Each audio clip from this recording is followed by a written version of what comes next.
ও আমার পর্দারের মা, মাগো, মৃত্যুর যন্ত্রণা হবে, আল্লাহর কথা মিথ্যা না। আল্লাহ তাআলা বলেছেন ওয়াজাআত সাকরাতুল মাউতি বিল হক যালিকা মা কুনতা মিনহু তাহিদ। কয় মৃত্যুর যন্ত্রণা যে হবে এটা হলো চিরসত্য কথা, এটা হলো হক, এ থেকে পালায়নের কোনো রাস্তা নাই, কোনো রকমের বাহানা করার কোনো সুযোগ নাই। রব্বুল আলামিন বলে দিয়েছেন, তার মানে সকলের মৃত্যুর যন্ত্রণা হবে, কিন্তু সবার মৃত্যুর যন্ত্রণা কিন্তু একরকম হবে না। মৃত্যুর যন্ত্রণা হবে তিন প্রকার। কথাগুলো হয়তো পিছনে শুনছেন কিনা আমি জানি না, মনোযোগ দিয়া শুনবেন। বলেন মৃত্যুর যন্ত্রণা কয় প্রকার? সবাই বলেন, পিছনের ভাইরা বলেন কয় প্রকার? তিন প্রকার। এক প্রকার মৃত্যু যন্ত্রণা হবে কাফের, মুশরিক, বেঈমান, বেনামাজির। নামাজির আর বেনামাজির মৃত্যুর যন্ত্রণা কি সমান হবে? কথা কয় না। হ্যাঁ, যেই মানুষটা পরহেজগার আর যেই মানুষটা সুদখোর, ঘুষখোর, গাঁজাখোর, হেরোইনখোর, যেই মানুষটা মানুষ খুনকারী, জুলুমকারী, বলেন একজন জালেমের আর মাজলুমের মৃত্যুর যন্ত্রণা কি সমান নাকি?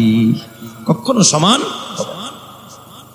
বেদিন, বেঈমান, কাফের, বেনামাজি যারা, সুদখোর, ঘুষখোর যারা, এক প্রকার হলো এই জাহান্নামীদের মৃত্যুর যন্ত্রণা। প্রথম প্রকার মৃত্যুর যন্ত্রণা হবে তাদের।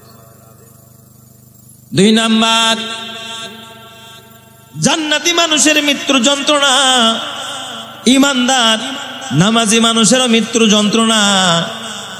তিন নাম্বার আরেকটা হলো শহীদের মৃত্যুর যন্ত্রণা, যে শহীদ হয়ে গেল আল্লাহর রাস্তায়, নিজের জীবনটা দিয়ে দিল, বুকের তাজা রক্ত আল্লাহর রাস্তায় ঢেলে দিল। বলেন তো শহীদ হইতে গেলেও তারও একটা মৃত্যুর যন্ত্রণা আছে না নাই? আছে না?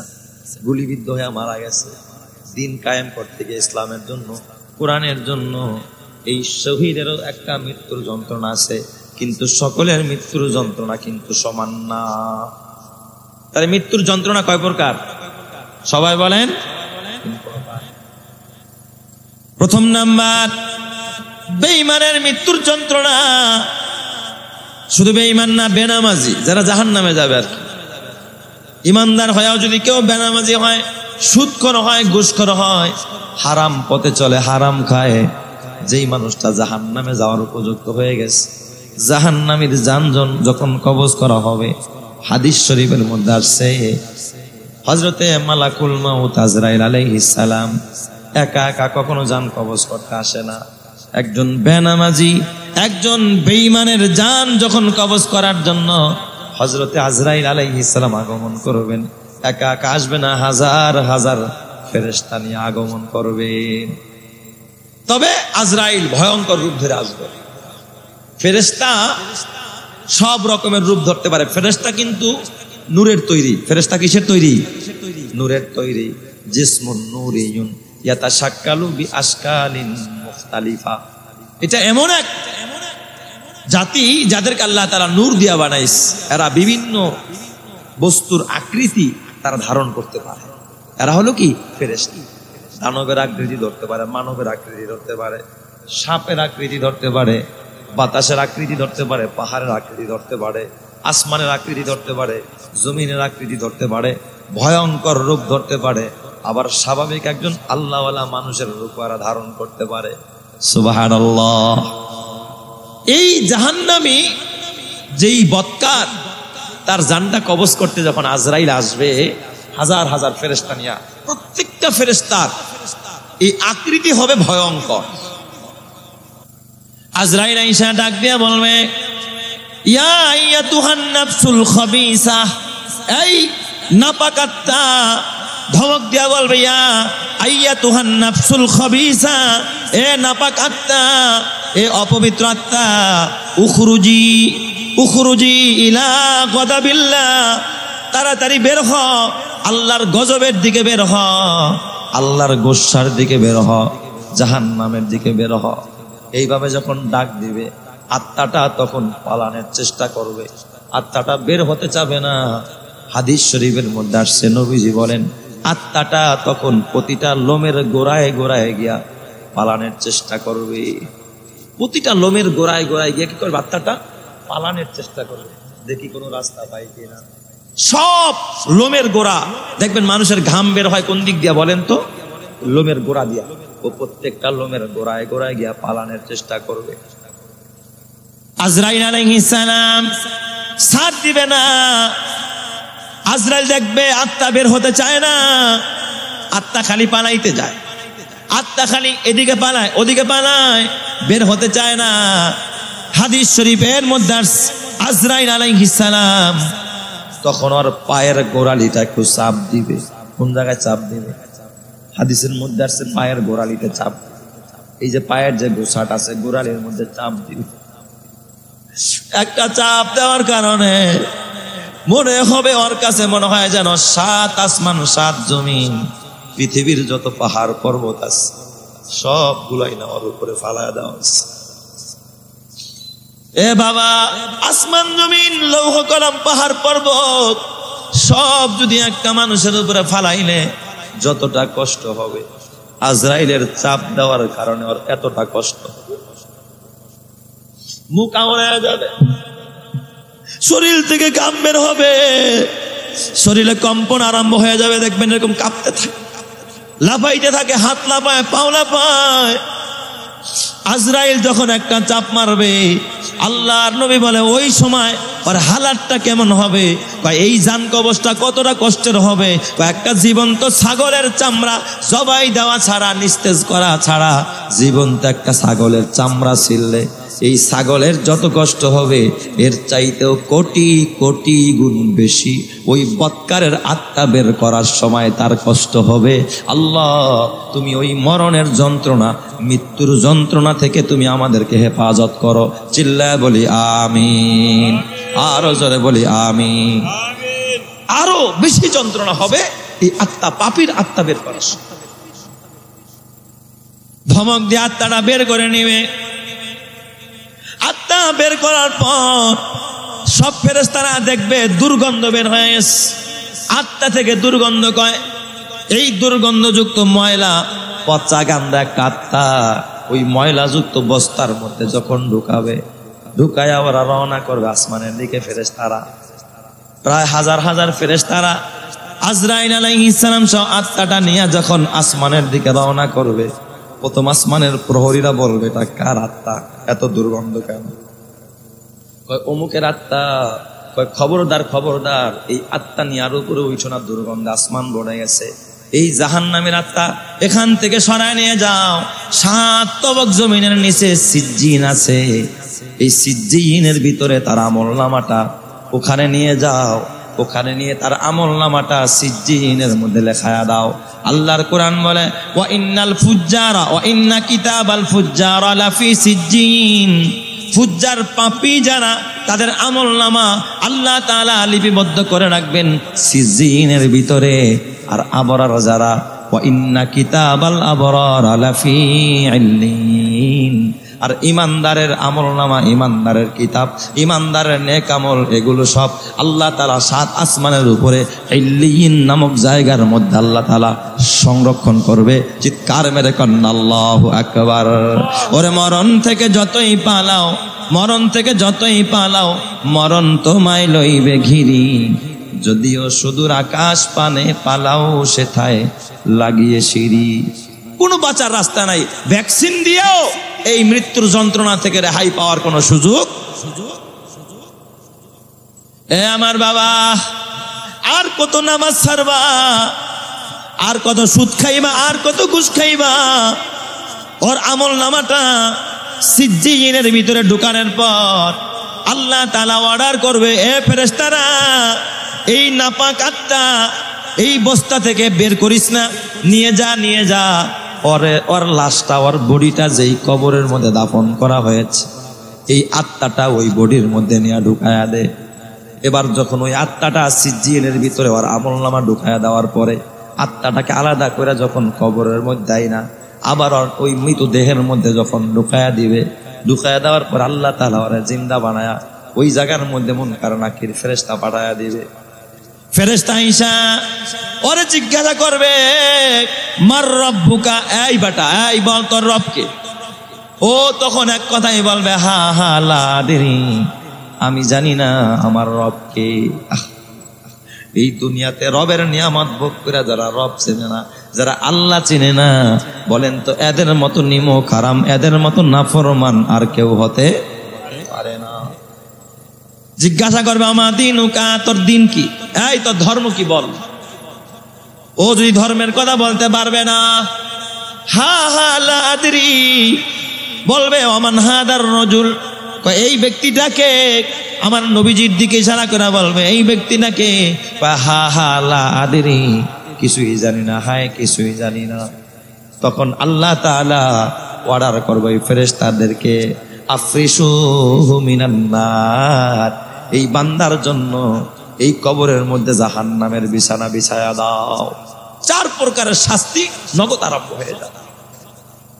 আল্লাহ তাআলা বলবে 1 নম্বরের আযাব, কবরের মধ্যে 1 নম্বরের আযাব, আফরিসুহু মিনান নার, এই কবরে জাহান্নামের আগুনের বিছানা, সাধারণ বিছানা না, জাহান্নামের আগুনের বিছানা বিছায়া দাও।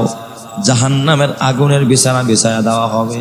আল্লাহ তাআলা আদেশ করবে, ও আলবিসু মিনান নার, ওর গায়ের থেকে কাফনের কাপড়টা খুলে জাহান্নামের কাপড় ওর গায়ের মধ্যে পরায়া দাও। আগুনের, জাহান্নামের আগুনের পোশাক ওর গায়ের মধ্যে পরায়া দাও।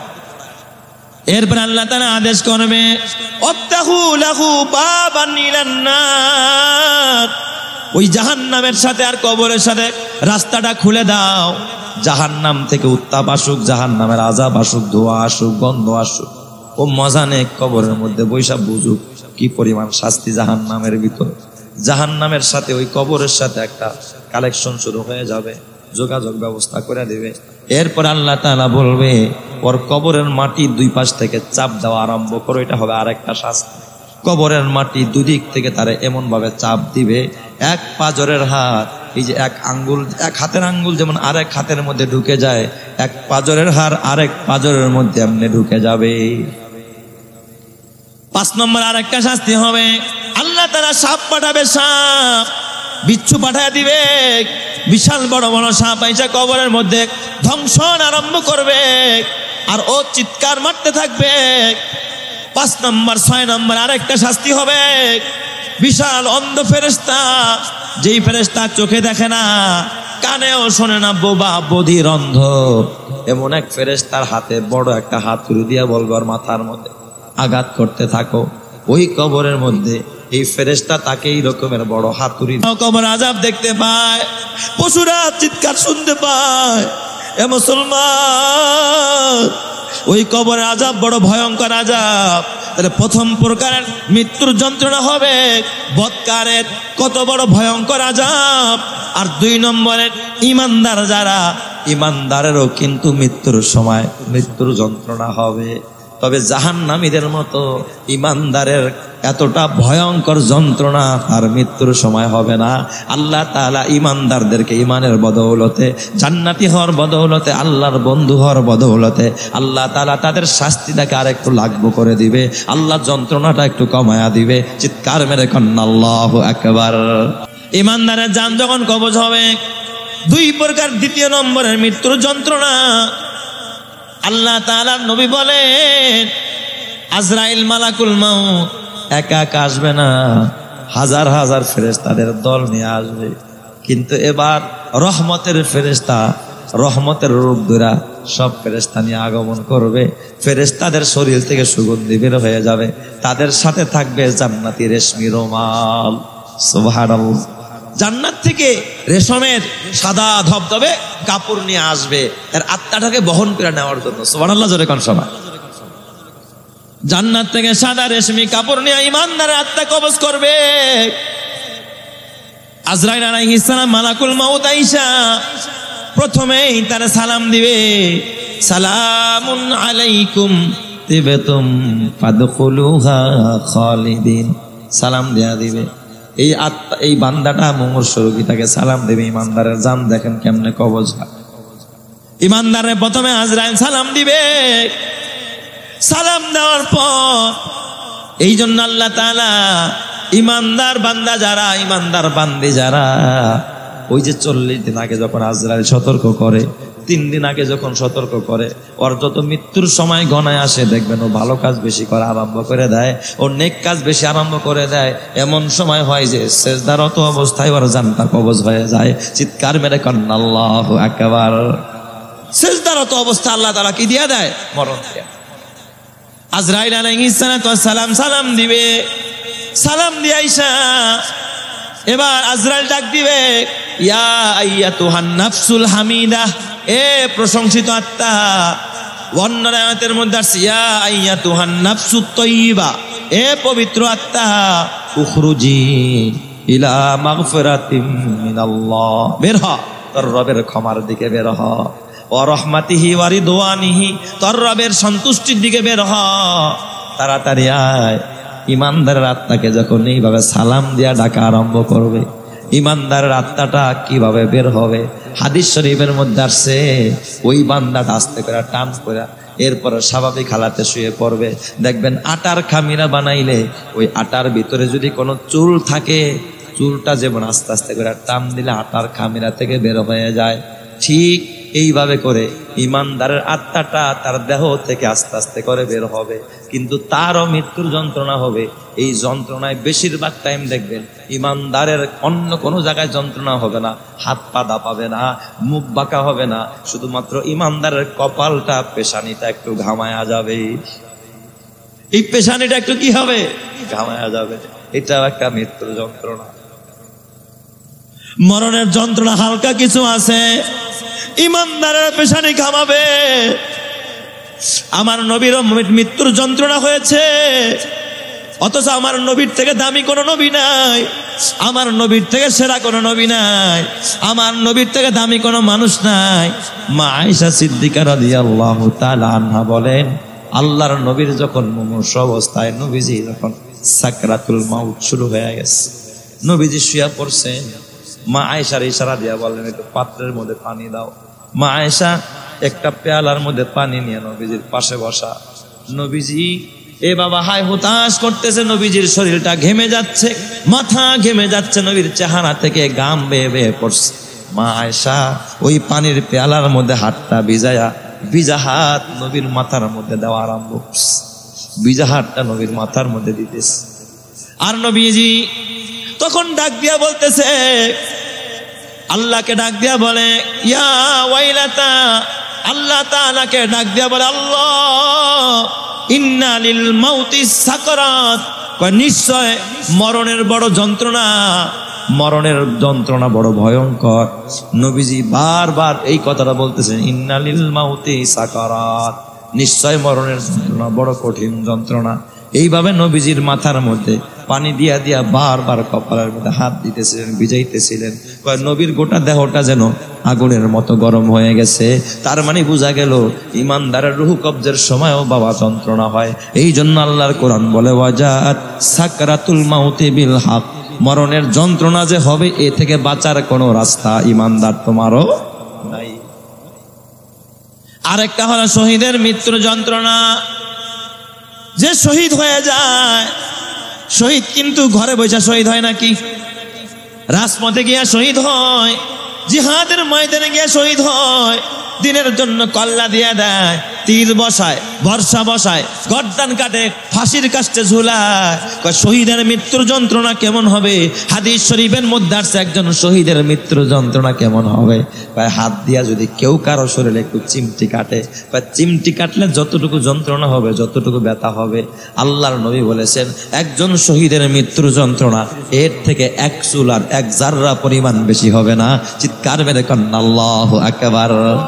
তাহলে শহীদের মৃত্যুর যন্ত্রণা হবে মাত্র নখ দিয়া।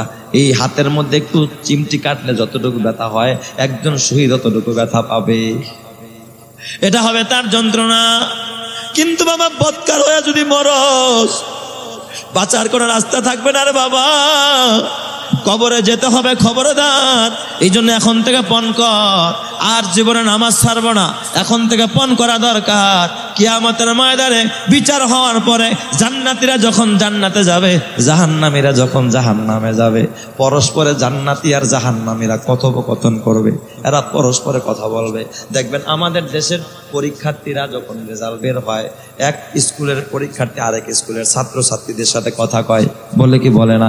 কি রে, আমরা একসাথে একই প্রশ্নের উত্তর দিলাম, আমি পাস করলাম তুই ফেল করলি, কারণটা কি, ঘটনাটা কি? বলে কি বলে না? বলে না? গত বছর পরীক্ষার রেজাল্টের পর এসএসসি পরীক্ষায় এক ভাই তার ছেলে ফেল করছে, 2 বার ফেল করছে। এখন আসছে আমার কাছে, হুজুর একটু পানির ভরা দেন, সর্বনাশ কি হয়েছে? পোলাটা 2 বারই অঙ্কতে ফেল করলো, সব ভালো, ব্রেন ভালো হুজুর, হ্যাঁ 20-30টা ফোন নাম্বার মুখস্থ রাখতে পারে, কিন্তু অঙ্ক বোঝে না। সব পোলাপান যেই অঙ্ক স্যারের কাছে পড়ে, এটা হেডার কাছেই পড়ে, কিন্তু এইটাই কেন ফেল করে বুঝি না কিছু। একটু পানি পরা দেন, একটু দোয়া করে দেন, মাথাটা হাতায় দেন হুজুর। এরকম দেখবেন পরীক্ষার্থীরা পরস্পরে কথা কয়। জান্নাতীরা যখন জান্নাতে যাবে, জাহান্নামীরা যখন জাহান্নামে যাবে, আল্লাহ তাআলা দুইজনে দেখতে পাবে। জান্নাতীরা জাহান্নামকে দেখবে, জাহান্নামীরা জান্নাতীকেও দেখবে পাশাপাশি। তারপরে তারা পরস্পরের মধ্যে কথোপকথন আরম্ভ করবে। জান্নাতী আর জাহান্নামীদের মাঝে কেমন কথোপকথন হবে? আল্লাহর কোরআন বলে, ফি জান্নাতি ইয়াতাসাআলুনা আনিল মুজরিমিন। জান্নাতি মানুষগুলো জাহান্নামীদেরকে ডাক দিয়া বলবে, ক্বালু, এ বাবা ডাক দিয়া বলবে, মা সালাকাকুম ফি সাকর। এই ভাই, ভাদুয়াপাড়ায় আমিও ভাদুয়াপাড়া থাকতাম, তুইও ভাদুয়াপাড়া থাকতি, আমরাও যেই বংশের লোক, তুইও তো সেই বংশের লোক। এবার তোর দাদাও যিনি, আমার দাদাও তিনি। খবরদার, তুই যেই স্কুলে পড়ছস আমিও সেই স্কুলে পড়ছি, তুই যেই সমাজে চলছস আমিও সেই সমাজে চলছি, তুই যেই বাজার থেকে বাজার করতে আমিও সেই বাজারের বাজার করতাম। কিন্তু আজকে কোন জিনিস তোরে জাহান্নামে নিয়ে গেল? মা সালাকাকুম ফি সাকর। একসাথে রাজনীতি করতাম, একসাথে দোকানে চা খাইতাম, এক গাড়িতে চলতাম, একই এলাকায় বিয়ে শাদীতে একসাথে চলাফেরা করতাম, কিন্তু আজকে আমি জান্নাতি, তুই কেন জাহান্নামে গেলি? মা সালাকাকুম ফি সাকর। কোন জিনিস তোদেরকে জাহান্নামে নিয়ে গেল বল? এই জাহান্নামীরা বল। এই পরস্পরে কথোপকথন করতে থাকে। জাহান্নামীদের মুখেই শোনেন ওরা কেন জাহান্নামে যাবে। ওরা বলবে 4 কারণে জাহান্নামে আসছি। কয় কারণে? সবাই বলেন কয় কারণে? 4 কারণে জাহান্নামে আসছি। ক্বালু লাম নাকু মিনাল মুসাল্লিন। ও ভাই, আমরা জাহান্নামে আসার 1 নম্বরের কারণ হলো লাম নাকু মিনাল মুসাল্লিন। দুনিয়াতে আমরা মুসল্লি ছিলাম না। মুসল্লি কারে কয়? যারা শুধু শুক্রবারের নামাজ পড়ে, শুধু ঈদের নামাজ পড়ে, শুধু জানাজার নামাজ পড়ে, তাইলে মাশাআল্লাহ। যারা 5 ওয়াক্ত নামাজ পড়ে মসজিদে গিয়া জামাতের সাথে, যারা 5 ওয়াক্ত নামাজ পড়ে মসজিদে যায়, তাদেরকে কি বলা হয়? মুসল্লি বলা হয়। আপনি দেখেন মুসল্লির কাতারে আপনি আছেন কিনা? এটা তো জাহান্নামীদের মুখের কথা। আল্লাহর কোরআন মিথ্যা না। সূরা মুদ্দাসসির খুলে দেখেন, আল্লাহ তাআলা 40 থেকে 47 নং আয়াতের মধ্যে জাহান্নামে যাওয়ার তারা 4টা কারণ উল্লেখ করবে। 1 নম্বরে বলবে ক্বালু লাম নাকু মিনাল মুসাল্লিন। আমরা মুসল্লি ছিলাম না, নামাজ পড়তাম না। অথচ আমরা শুধুমাত্র শুক্রবারের নামাজ পড়া জান্নাতি সাজা গেছি। খালি শুক্রবারের নামাজ পড়ে। বলেন এরা কি মুসল্লি না শুক্র আলী? এরা মুসল্লি না শুক্র আলী? আল্লাহ কি খালি কইছেন শুক্র আলী হইলেই তুই জান্নাতে চলে যাবি? শুক্র আলী ভাইয়ারা, বেজার হইস না, রাগ করিস না। নামাজ না পড়া কোনো পয়গম্বরও জান্নাতে যাইতে পারবে না। নামাজ না পড়া কোনো ওলিরাও জান্নাতে যাইতে পারবে না। নামাজ না পড়া কোনো আল্লাহওয়ালাও জান্নাতে যাইতে পারবে না। তুইও লেখা রাখিস, নামাজ না পড়া জান্নাতে যাইতে পারবি না। যদি জান্নাতে যাইতে চাস, আজ থেকে ওয়াদা কর, আধা তো নামাজ ছাড়বো না, মুসল্লির কাতার আমার নাম উঠাইয়া দিব। ওই জাহান্নামে যাইতে পারবো না, জাহান্নামের আগুনে জ্বলতে পারবো না। বাবা, কোথায় পালাবি? কোথায় গিয়ে আশ্রয় নিবি? কেউ তোরা আশ্রয় দিতে পারবে না, কেউ তোরা বাঁচাইতে পারবে না। বলেন তো, দুনিয়ার মানুষ তোরে দুনিয়ার বিপদ থেকে বাঁচাবে, কিন্তু আসমানের বিপদ থেকে বাঁচানেওয়ালা কেউ নাই। বলেন তো, একমাত্র বাঁচানেওয়ালা যিনি, তিনি কে? ঈমানের পথে অবিচল থেকে আমার মরণ যেন হয়। তোমারই কাছে মিনতি আমার, মহামহিম দয়াময়। ইমানের পথে অবিচল থেকে আমার মরণ যেন হয়। প্রতিদিন মিথ্যের মুখোমুখি হয়, বেদিন ফাঁসে কেরা করে হইচই। আজাজিল এসে গোমরাহি সুর গানে করে তুলে মোহময়। ইমানের পথে অবিচল থেকে আমার মরণ যেন হয়। তোমারই কাছে মিনতি আমার, মহামহিম দয়াময়। ইমানের পথে অবিচল থেকে আমার মরণ যেন হয়। চিৎকার মেলে বলি আমিন। এ বাবা, আল্লাহর হাত থেকে বাঁচার কোনো রাস্তা আসেনি। একজন বাদশার ঘটনা শোনায়, খেয়াল করেন, মনোযোগ আসেনি আপনাদের। বাদশাহ মালিক ইবনে আব্দুল মালিক বিন মারওয়ান, উনি ছিল দামেস্কের বাদশাহ। দামেস্ক মানে এই যে আপনার সিরিয়ার রাজধানী দামেস্ক, এই সিরিয়ার রাজধানী দামেস্ক। তখন এই দামেস্কের বাদশাহ ছিল বাদশাহ আব্দুল মালিক বিন মারওয়ান। এই খলিফা আব্দুল মালিক বিন মারওয়ান খুব ভীত মানুষ ছিল, মরণে খুব ভয় পাইত আর কি। একবার মহামারী দামেস্কের মধ্যে, খুবই যে আমাদের দেশে করোনা গেছে না, বলেন করোনার সময় মানুষ কতটা সেফটি, ওরে বাপরে বাপ। বহিরাগত কেউ এলে আগে হাত পাও দাও, তারপরে ঘরে ঢুকো। তাহলে মাস্ক নাই সেবা নাই, কি কয়, মাস্ক আছে তো সেবা আছে, মাস্ক নাই সেবা নাই। কি যে ভয় মরণের, ওরে আল্লাহ। তো খলিফা মালিক বিন মারওয়ানের দেশেও একবার দামেস্কে মহামারী শুরু হয়েছে। তো উনি করছে কি, এই মহামারীর ভয়ে, বাঁচার ভয়ে জমিনে থাকুন না, জমিনে মহামারী শুরু হয়েছে, গোড়ায় উঠছে। গোড়ায় উঠা এখন খাওয়া দাওয়া ওনার গোড়ার উপরে দেখে, জমিনে নামবে না, কারণ মহামারীতে যদি ধরে ফেলায় ওই গোড়ার মধ্যে বৈশাখ খায়। পায়খানা প্রস্রাবটা পর্যন্ত ঘোড়ায় বৈশাখ করে। সাথে কিছু বিশ্বস্ত খাদেম খুদ্দাম দেহরক্ষী উজির নাজির সাথে নিয়ে এক জঙ্গলে চলে গেছে। সেখানে খাওয়া দাওয়া ওই ঘোড়ার উপর বৈশাখ ঘুমায়, তো ঘোড়ার উপরেই ঘুমায়, হাওদা লাগায় দিছে, ওখানে ঘুমায়, নামে না। হঠাৎ করে বাচ্চার একদিন ঘুম হয় না, ঘুম ধরতেছে না। তো বাচ্চা তার এক বিশ্বস্ত খাদেম, এক গোলাম ছিল খুব বিচক্ষণ। গোলামদের মধ্যে বুদ্ধিমান দিয়ে একটা গোলাম আছে না নাই, এটা বাচ্চার কাছে থাকে, খুব বুদ্ধি বিচক্ষণ। বাচ্চায় কয়, এই গোলাম, আমার তো ঘুম আসতেছে না। খলিফা আব্দুল মালিক বিন মারওয়ান বলতেছে তার গোলাম রে, এই বেটাই, আমার তো ঘুম আসতেছে না, তুই একটা গল্প শোনা আমার। কি শোনা? দেখবেন নাতিরা যখন না ঘুমায় দাদার কাছে, দাদুর কাছে, দাদুরে কি কয়, দাদু একটা কি শোনাও, গল্প শোনাও। দাদুরা গল্প শোনায়, আম্মুরা গল্প শোনায়, আর বাচ্চারা কি হয়ে যায়, ঘুমায় সাথে। ওই গোলামরা কয়, এই তুই একটা গল্প শোনা, এই গল্পটা শুনতে শুনতে দেখি আমার ঘুম আসে কিনা। ঘুমের তো ব্যবস্থা হয়ে গেল আর কি। তো গোলামে গল্প শোনাইতেছে, গল্পটা আপনারা শুনেন, শিক্ষা আছে এই জন্য বলছে। বলতেছে, বাচ্চা, এক শিয়াল সে জঙ্গলের হিংস্র প্রাণীদের থাবা থেকে বাঁচার জন্য এক বাঘের আশ্রয় নিচ্ছে। হিংস্র প্রাণীদের হাত থেকে বাঁচার জন্য শিয়ালে আশ্রয় নিছে কার? বাঘের। বলেন, হিংস্র প্রাণীর মধ্যে বাঘও তো একটা হিংস্র প্রাণী, কথা কয় নাকি? তো এই অন্যান্য হিংস্র প্রাণী যেগুলোতে কামড়ায় ছিঁড়া ফাইরা খায়, এগুলোর হাত থেকে বাঁচার জন্য এক শিয়াল মামা পণ্ডিত সে আশ্রয় নিছে কার? এক বাঘের। বাঘের লগে দোস্তি করছে আর কি, দোস্ত তুই আমারে বাঁচাইস। তো এখন এই জঙ্গলের কোন সিংহ অথবা কোন সাপ অথবা এই জাতীয় কোন হিংস্র প্রাণী যখন শিয়ালরে খাইতে যাইতে চায়, এই বাঘে কি করে, তাকে বাঁচায়, প্রটোকল দেয় আর কি। চতুর্দিক থেকে শিয়ালরে কেউ যেন খাইতে না পারে, কেউ যেন ধরতে না পারে, কেউ যেন হামলা মামলা দিয়া কোনো জায়গায় ঢুকাইতে না পারে। শিয়ালরে চতুর্দিকে কি দেয়, প্রটোকল দেয়। কে দেয়? বাঘে। হঠাৎ শিয়াল দেখতেছে আকাশে একটা ঈগল পাখি উঠতেছে, বড় ঈগল।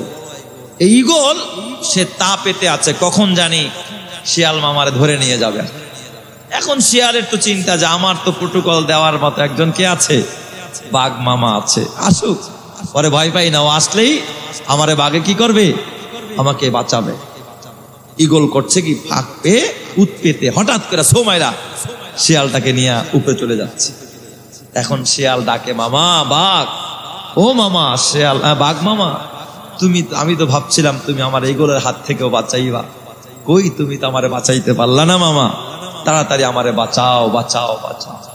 এই কথা যখন বলে চিৎকার মারতেছে শিয়ালে, তখন বাঘ মামাই বলতেছে, ও শিয়াল, আমি তোরে আশ্রয় দিতে চেয়েছিলাম নিচের কোনো বিপদ আসলে, নিচের থেকে যখন কোনো বিপদ আসবে, ডানে আসবে বামে আসবে সামনে আসবে পিছনে আসবে, আমি বাঘ তোরে আশ্রয় দিতে পারবো, কিন্তু আকাশ থেকে যখন কোনো বিপদ আসবে ওই বিপদ থেকে উদ্ধার করার মতো ক্ষমতা আমি বাঘের হাতে নাই। এই গল্প যখন এই গল্প খলিফা আব্দুল মালিক বিন মারওয়ান রে এই গোলামে শুনাইছে, গোলামের এই গল্প শুনা বাদশার ভিতরে ঢুকে গেছে যে আমার গোলাম তো গল্পটা আমারই বুঝাই, যে আমি তো জমিনের বিপদ থেকে বাঁচার জন্য ঘোড়ার উপরে উঠেছি, হয়তোবা জমিনের বিপদ আমারে ধরবে না, কিন্তু আসমানের মালিক যদি উপর থেকে কোনো বিপদ পাঠায় দেয়, আজরাইল পাঠায় দেয়, তাহলে ঘোড়া কেন, ক্ষমতা কেন, আমেরিকা কেন, ভারত কেন, রাশিয়া কেন, চীন কেন, জাপান কেন, কোন দাদা বাবু কেন, পৃথিবীর কেউ বাঁচাইতে পারবে না? বলেন তো বাঁচানেওয়ালা একজন যিনি, তিনি কে? কাদেরে কুদরাতু দারাদ হারচে খাহাদ আকুনাদ মুরদারা ও জাবা বখশাদ জিন্দারা বে জাকুনাদ মুরদারা ও জাবা বখশাদ জিন্দারা বে জাকুনাদ। তাহলে বলেন জাহান্নামীরা জাহান্নামে যেই চার কারণে, তার মধ্যে অন্যতম প্রথম কারণ হলো নামাজ পড়া নাকি নামাজ ছাড়া। আপনারা এখন নামাজ পড়েন না ছাড়েন? সাপ্তাহিক নামাজি হলে হবে না, এক ওয়াক্ত নামাজি হলে হবে না। ওরা কিন্তু ডাইরেক্ট এই কথা বলে নাই যে মাঝে মধ্যে দুই এক ওয়াক্ত সরছে এই জন্য জাহান্নামে আইছে। ওরা এক কথাই বলছে লামনাকু মিনাল মুসাল্লিন, আমরা নিয়মিত মুসল্লি ছিলাম না, নামাজই পড়তাম না, মসজিদে যেতাম না, এই কারণে আজকে আমরা জাহান্নামী। আমার বাবা এগুলো গল্প না, এগুলো কানের মজার জন্য বলি না। বাবা এখনো ভালো হয়ে যাও, নামাজ ধরে নাও, নামাজ পড়ো, নামাজি হয়ে যাও, 5 বার আল্লাহর ঘরে যাও। 5 বার চেয়ারম্যানের সাথে দেখা করলে চেয়ারম্যানের সাথে সম্পর্ক হয় না, তার বাড়িতে 5 বার গেলে নেতা তোমার আপন বানায় নেয়। কসম আল্লাহর, কেউ যদি ফজরেও আল্লাহর ঘরে যায়, জোহরেও আল্লাহর ঘরে যায়, আসরেও যায়, মাগরিবেও যায়, এশাতেও যায়, কসম আল্লাহর ওই মানুষটাকে আল্লাহ তাআলা তার আপন বানায়া তার জান্নাতি করে দেয়। চিৎকার মেরে কন্না আল্লাহু আকবার। বলেন তো আমার আল্লাহ পারে কি পারে না? আল্লাহ আপন বানায় নাই, বন্ধু বানায় নাই। ওরা বলবে 1 নম্বরে আমরা মুসল্লি ছিলাম না, ওয়ালাম নাকুন তুইমুল মিসকিন। 2 নম্বরে আমরা জাহান্নামে যাওয়ার 2 নম্বরের কারণ হলো আমরা জীবনেও কোনোদিন এতিম মিসকিন অসহায় গরিবদেরকে কোনোদিন আমরা দুঃখী মানুষকে খানা খাওয়াইতাম না। এই গরিবরে খানা না দেওয়ার কারণে আমরা জাহান্নামে আসছি। দেখবেন কিছু মানুষ আছে কপাল পরা, নিজে পেট ভরে খায়, অথচ তার প্রতিবেশী অভাবী না খায় মরে, আসে না নাই? খবর উড়ায় না, একদিন ফিরেও গরিবের খবর নেয় না। আল্লাহর নবী বলেছেন আনা ওয়া কাফিলুল ইয়াতীমি কাহাতাইনি ফিল জান্নাহ। এই জমিনে যারা এতিম লালন পালন করবে, এতিমের খেয়াল রাখবে, এতিমের প্রতি নজর দিবে, এতিমরে ভালোবাসা দিবে, একদিন ভালো খাবার হয়েছে এতিমরে কাছে ডাইকা কয় বাবা নে তুই আমার সাথে খা। এতিমের সাথে খাবার শেয়ার করে যখন এতিমের মুখে হাসি ফুটায় দিবে, এতিম যদি একটু মুস্কি হাসি দেয়, আরশের মালিক আল্লাহ খুশি হয়ে যায়। আল্লাহ তাআলা এতিমের হাসির বরকতে, এতিমের খুশির বরকতে ওই মানুষটারেও আল্লাহ তাআলা তার নবীর সাথে একই সাথে জান্নাতি বানায়া দিবে। চিৎকার মেরে কন্না আল্লাহু আকবার।